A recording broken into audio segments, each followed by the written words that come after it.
Hey everyone, welcome back to my channel. If you're an IPSY subscriber, you know how exciting it is to get those monthly beauty boxes tailored just for you. But what happens when you need to update your billing address? Maybe you've moved to a new city, or perhaps there's a typo in your details. In this video, we'll walk through how to edit your billing address on IPSY for 2025, step by step. It's super straightforward and will only take a couple of minutes, so let's dive right in. First things first, make sure you're logged into your IPSY account. Open the IPSY app or head to their website on your computer. Once you're in, look for the account icon, usually in the top right corner. It's often a little person silhouette.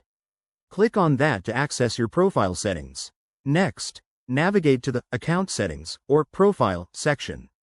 Here, you'll find a tab for Billing or Payment Information. This is where all your payment details are stored, including your address. Click on that, and you should see your current billing address displayed.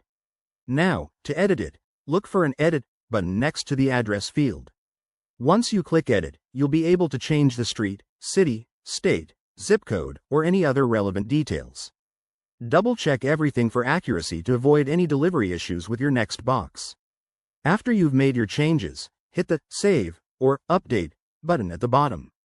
IPSY might ask you to confirm with your password or a verification code for security. Go ahead and do that.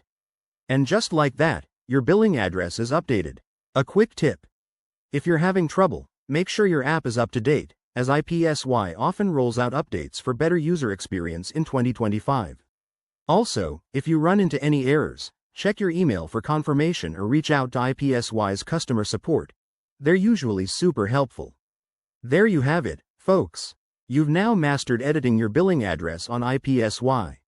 If this tutorial helped you out, give this video a thumbs up, drop a comment below if you have questions, and don't forget to subscribe for more tech tips and beauty hacks. Thanks for watching, and I'll see you in the next one.